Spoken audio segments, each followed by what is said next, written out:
Mengapa politik dinasti itu sangat susah sekali dihapus di Indonesia? Kapan Anda melihat Indonesia adil dan makmur? Yang saya ingat hanya satu, yaitu di era kejayaan Nusantara. Era zamannya kerajaan Majapahit. Tetapi ratusan tahun kemudian setelah pasca keruntuhan kerajaan Majapahit, kita tahu Indonesia tidak pernah lagi adil dan makmur. Video ini akan membahas tuntas kalau Anda orang warga negara Indonesia. Share video ini ke teman-teman kalian supaya Anda terbuka wawasan Anda mengapa politik dinasti sangat sulit dihapuskan.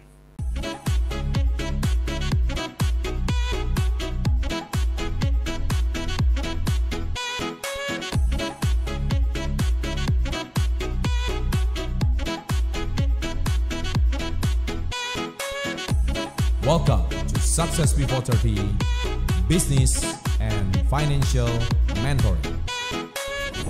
So, sahabat entrepreneur, salam hebat luar biasa. Selamat datang kembali ke channel Success Before 30, di mana channel ini selalu membahas tentang edukasi, mindset, tips-tips finansial, dan sepertinya di beberapa video belakangan, saya juga menambah sebuah konten edukasi, tapi yang berbau ke politik.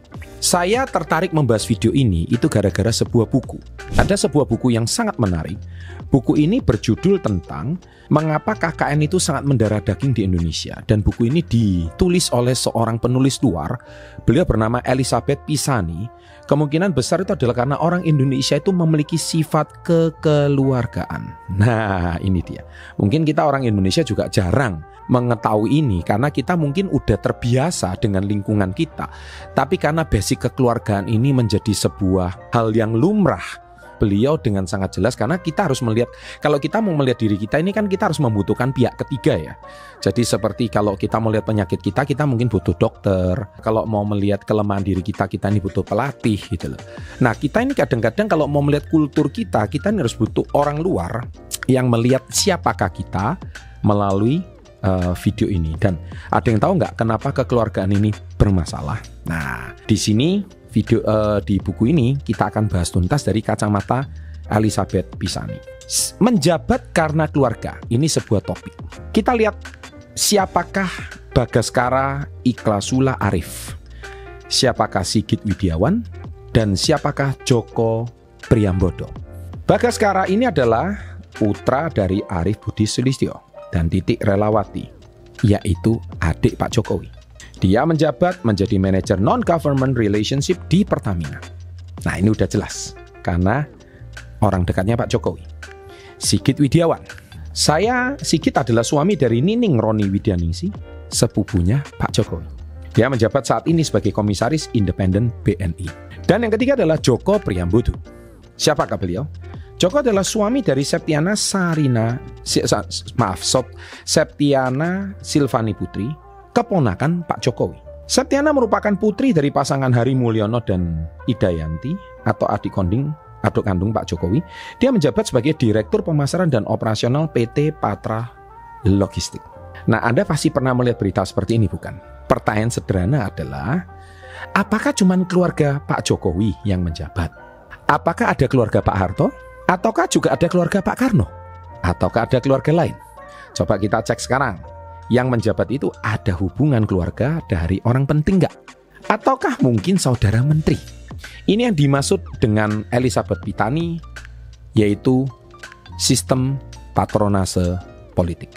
Indonesia memiliki sistem patronase yang sangat kuat, di mana keluarga besar atau klan atau yang di Indonesia ini mungkin semacam perkumpulan, komunitas, himpunan, atau wadah, atau apalah itu sebutnya perkumpulan, menjadi saluran utama patronase. Sistem ini adalah darah kehidupan politik dan ekonomi di Indonesia sampai saat ini. Di tingkat distrik, biasanya ada seorang big man. Anda tahu big man itu apa? Orang kuat yang mewakili keluarganya di tingkat distrik ya. Kemudian menggunakan kekuasaannya untuk memberikan proyek, uang, dan pekerjaan kembali kepada kelompoknya atau klannya. Nah, ini penting sekali. Jadi contoh misalkan seorang menjadi bupati di sebuah tempat. Pasti kroni-kroni atau orang terdekat bupati itu menjabat posisi-posisi strategis. Ya, minimal jadi Pak Camat lah, paling jelek BUMD daerah atau kepala koperasi daerah ini, itu pasti sedikit banyak adalah keluarga terdekat dari orang yang kita sebut big man ini. Inilah disebut dengan warisan kerajaan dan kolonialisme. Ini sebetulnya sudah menjadi darah daging ratusan tahun, bukan cuma sejak NKRI berdiri, jangan salah. Ini sudah mendarah daging ratusan tahun. Warisan kerajaan pasca Majapahit. Sistem patronase di Indonesia itu memiliki akar yang dalam dari masa kerajaan dan kolonial. Pada masa kerajaan, hubungan patron dan klien sudah umum, di mana para raja dan bangsawan memberikan perlindungan dan bantuan kepada bawahan mereka dengan imbalan loyalitas dan dukungan. Wajar, kayaknya Indonesia banget ini ya. Tapi ini sudah terjadi di eranya penjajahan Belanda. Sistem ini terus berlanjut dan berkembang selama masa kolonial Belanda yang 350 tahun itu, di mana struktur sosial dan politik diatur untuk mendukung kepentingan kolonial melalui pemberian jabatan. Jadi itu semacam take and give ya, semacam ungkapan terima kasih berupa diberikan sebuah jabatan. Itu sudah sangat wajar.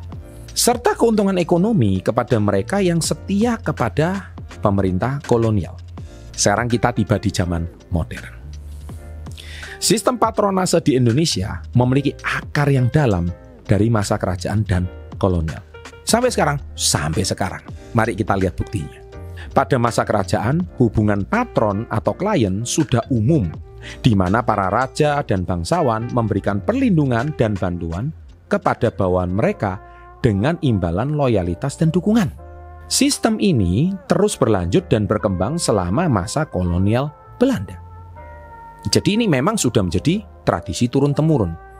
Bahkan jauh sebelum pemerintahan Belanda, sistem kerajaan kita juga seperti itu, di mana struktur sosial dan politik diatur untuk mendukung kepentingan kolonial melalui pemberian jabatan. Jadi ini semacam ungkapan terima kasih lah, balas budinya seperti itu.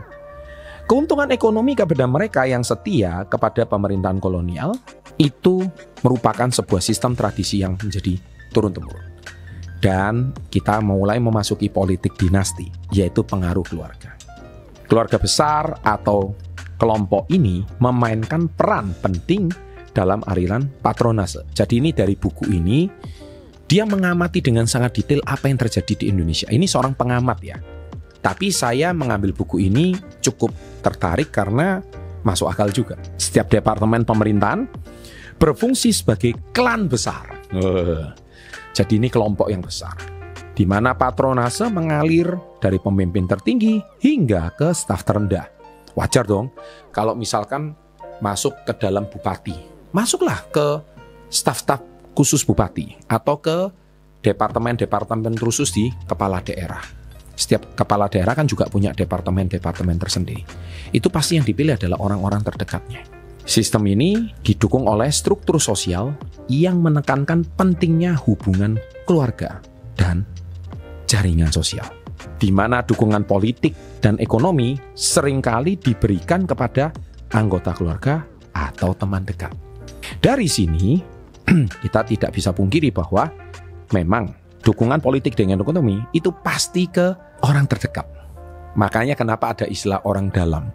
Ya seperti itu. Nah, kenapa patronase itu tidak dikategorikan korupsi? Jadi patronase tidak sama dengan korupsi. Nah, di sini penjelasannya. Elizabeth Pisani, beliau bicara membedakan antara patronase dan corruption. What is the differences by patronase and corruption?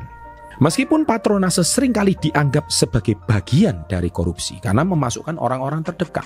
Kan ke Indonesia itu kan KKN ya, ada N itu nepotisme. Nepotisme itu bagaimana menolong orang-orang terdekat. Banyak orang Indonesia melihatnya sebagai cara untuk memastikan distribusi sumber daya. Ya, namanya juga mempekerjakan orang-orang terdekat. Katanya ajaran agama begitu. Yaitu selain kalau diri sendiri sudah makmur, saatnya menolong sesama atau keluarga-keluarga yang kurang mampu. Jadi pas lah kalau dibalut sama agama yang adil antara anggota keluarga atau komunitas. Patronase dianggap sebagai bagian dari cara hidup dan sistem politik yang diterima secara luas di Indonesia.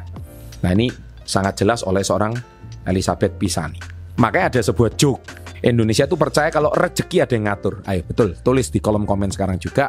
Betul nggak rezeki sudah ada yang ngatur? Sering kan kita dengar kata-kata itu dari orang tuanya. Udah, rezeki nggak usah dikejar, sudah ada yang ngatur rezeki itu. Ya nggak salah. Kalau memang politiknya patronase seperti ini. Sabar, meskipun saat ini kamu sedang jobless atau menganggur, siapa tahu saudaramu itu dapat jabatan tinggi di sebuah perusahaan BUMN. Nggak usah ngomong BUMN lah, BUMD aja. Tiba-tiba dipercaya, nggak lama kemudian kamu pasti akan kecipratan. Ya minim-minim dari sekda kek, minim-minim ya jadi asisten camat kek, atau minim-minim ya pokoknya kecipratan lah. Minim-minim dapat job lah, kan lumayan. Nah di BUMN-nya atau BUMD Indonesia. Ini Indonesia karena Indonesia itu kekeluargaan. Nah ini kata-kata Elizabeth Pisani. Nah dari sini kita sudah semakin mengerti kan, kenapa kalau kita punya kenalan pejabat, keluarga pejabat itu enak banget. Ini kayaknya kata-kata kita udah sering dengar deh dari kecil. Dan ini terus turun-turun sampai sekarang. Nah buktinya apa dari joke ini? Jadi ya nggak masalah kalau misalkan rezeki sudah ada yang ngatur. Kenapa? Siapa tahu ada keluarga Anda yang tiba-tiba mengangkat derajat dan harkat keluarga Anda ikut kecipratan. So bagaimana reaksi masyarakat? Nah reaksi masyarakat adalah tulisan Elizabeth Pisani, dia bilang, masyarakat Indonesia seringkali membedakan antara patronase dan korupsi. Meski ada ketidaksenangan terhadap korupsi yang murni, karena korupsi yang terang-terangan ada di Indonesia untuk kepentingan pribadi. Nah itu terang-terangan. Seharusnya saat ini dengan adanya KPK, seharusnya memang korupsi itu tidak semasif. Tapi yang namanya koruptor itu namanya maling selalu lebih pintar dari polisi. Ya kan, yang namanya koruptor itu selalu lebih pintar dari penegak hukum. Dan kadang-kadang penegak hukum juga disuap sama si koruptor, sehingga politik bagi-bagi hasil. Wah ini kalau dibongkar lebih luas lagi. Tapi inilah yang membuat celah dan ada sistem kelemahan yang memang harus kita bongkar.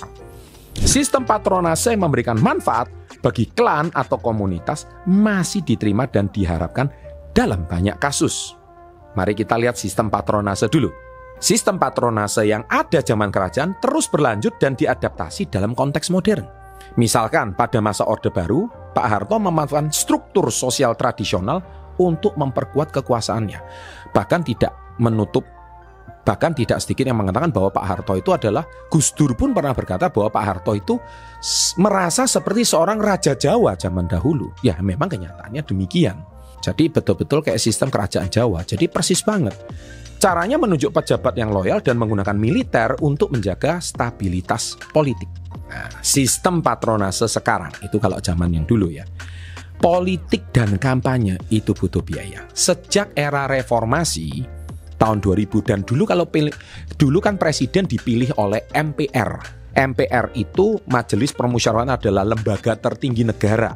Di mana waktu itu Partai Indonesia di era Orde Baru itu cuma ada 3, yaitu PDI, Golkar, dan P3. Dan saat itu mereka mengajukan kandidat, dan kalau setuju misalkan partai pemenangnya adalah Golongan Karya waktu itu, dan presiden yang diajukan oleh Golkar adalah Pak Harto, maka Pak Harto menjabat terus selama 32 tahun.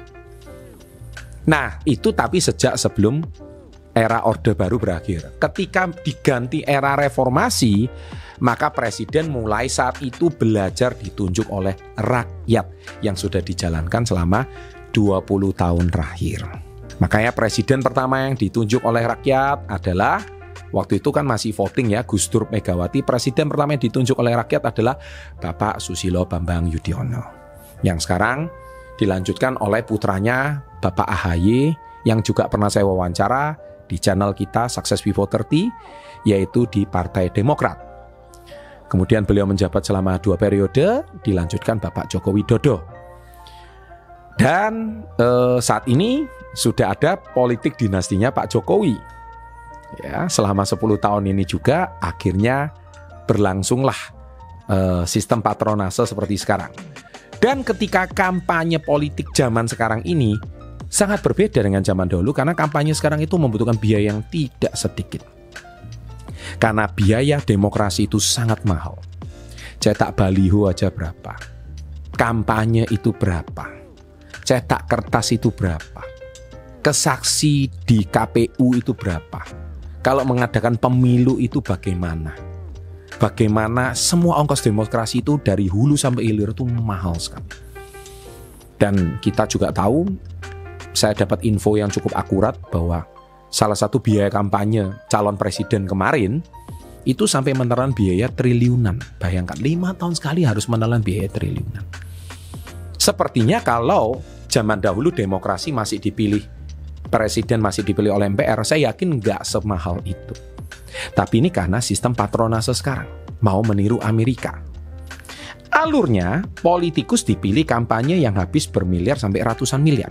Supaya tetap terpilih lagi, dia butuh orang atau komunitas atau klan atau kelompok yang akan mendukung dia di pemilihan berikutnya. Karena ya namanya politisi atau pejabat, dia harus mempertahankan kekuasaannya dong. Minimal kalau kepala daerah 2 periode lah.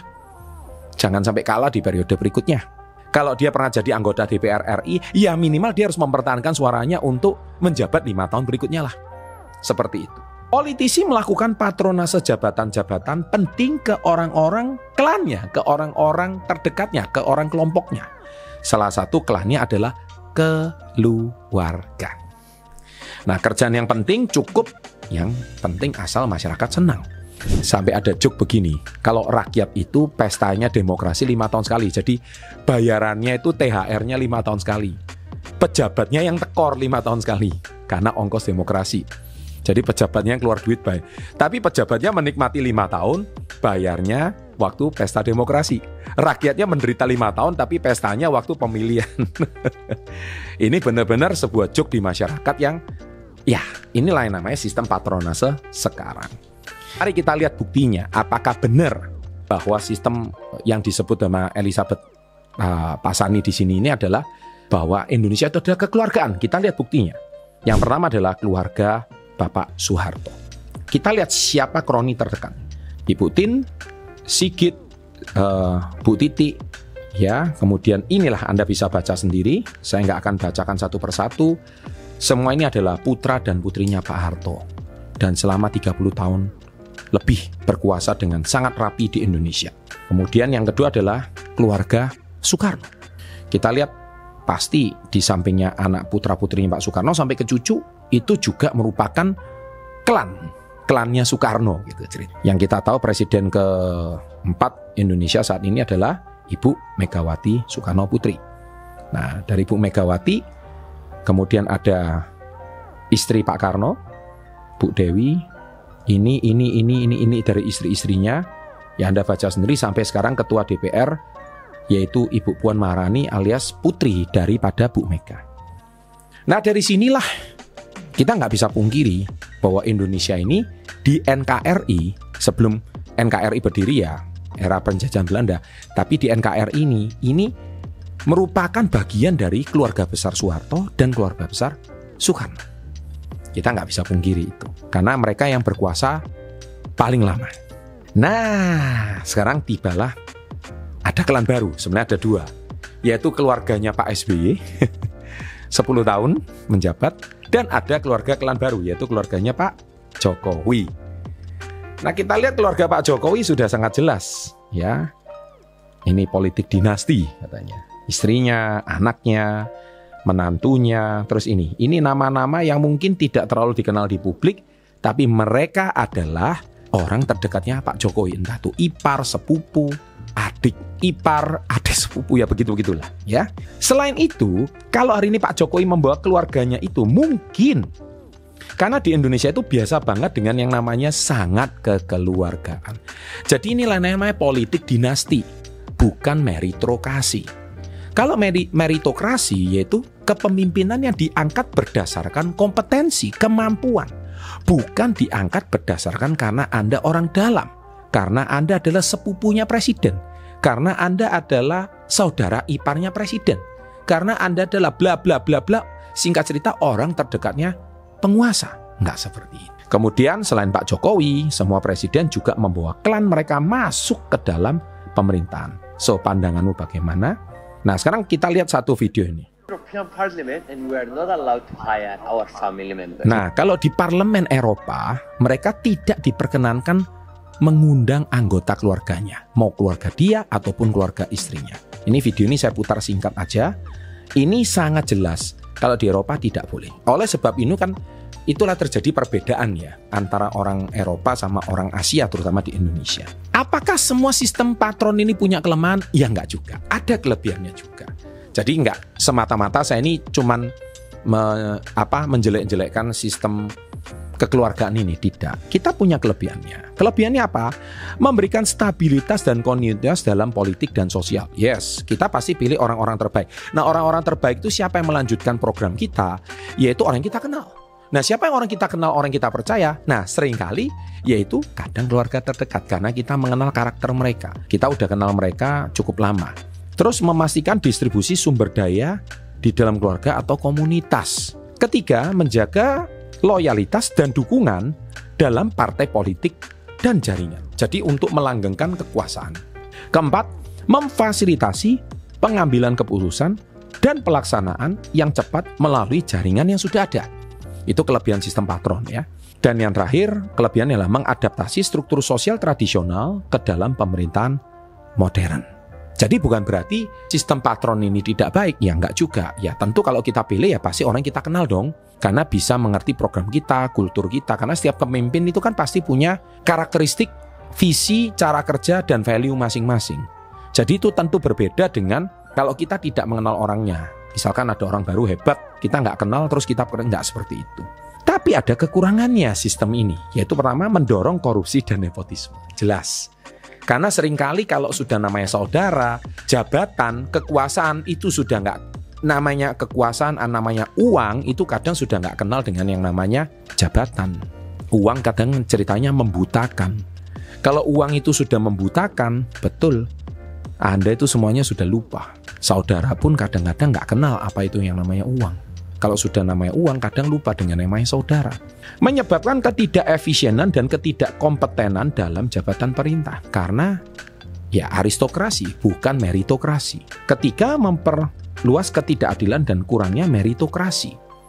Meritokrasi adalah bagaimana Anda memilih pemimpin berdasarkan kompetensi, berdasarkan kemampuan, bukan berdasarkan Anda itu anaknya siapa, Anda itu saudaranya siapa. Dan yang keempat, dapat menyebabkan konflik dan ketegangan antar kelompok. Jelas, karena kadang kalau Anda terlalu mencolok dan menonjol, ya jelas keluarga dekatnya Bapak ini, keluarga dekatnya Pak Bupati, keluarga dekatnya Pak Lurah, di kepala desa pun juga seperti itu gitu.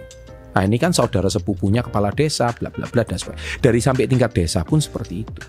Dan yang kelima, menghalangi proses demokrasi yang sejati dan persaingan yang adil. Jadi ada orang yang memang dipilih karena sistem patronase. Itu tidak masalah asal selama orangnya memang kompetensinya bagus dan bisa kerja. It's okay, kamu keluarga penguasa pun oke, asal punya kemampuan. Jangan sampai nggak punya kemampuan tapi Anda berlindung di balik penguasa. Nah itu yang seringkali dikritik. Dan yang terakhir, problemnya bisa membuktikan kerjanya itu nggak bagus gitu loh. Jadi kesimpulannya, jok sarkas dari saya, jadilah menantu atau keluarga dari 3 keluarga tersebut di atas kalau mau sukses. Kalau Anda mau sukses, jadilah keluarga penguasa. Entah itu keluarga dekatnya Pak Harto, atau keluarga dekatnya Pak Karno, atau keluarga dekatnya Pak Jokowi. Sekarang mendekatlah sama keluarga dekatnya Pak Prabowo atau mendekat lagi sama Pak Soeharto. Mendekat lagi ke eranya Orde Baru. Inilah Indonesia. Kalau tidak, jadilah pengusaha saja seperti sahabat SP30. Oke? Anda gak usah komplain. Cukup jadi pengusaha, terapkan tips-tips mindset dari yang di Success Before 30. Atau cukuplah jadi pekerja di luar negeri sebagai tenaga kerja Indonesia. Oke, ini sebuah joke aja. Tapi nggak ada salahnya Anda mau menjadi pengusaha kalau Anda harus sukses, mau sukses besar, yes. Hanya itu sistemnya. Karena ini pengamatan dari Elizabeth Pisani, pengamat dari luar. Semoga sharing saya hari ini bisa membuka wawasan kita mengapa Indonesia ini berbeda dibandingkan dengan orang-orang di luar negeri. Demikian video ini kali ini saya buat. Semoga Anda menyukai video ini. Jangan lupa like-nya and always salam hebat luar biasa.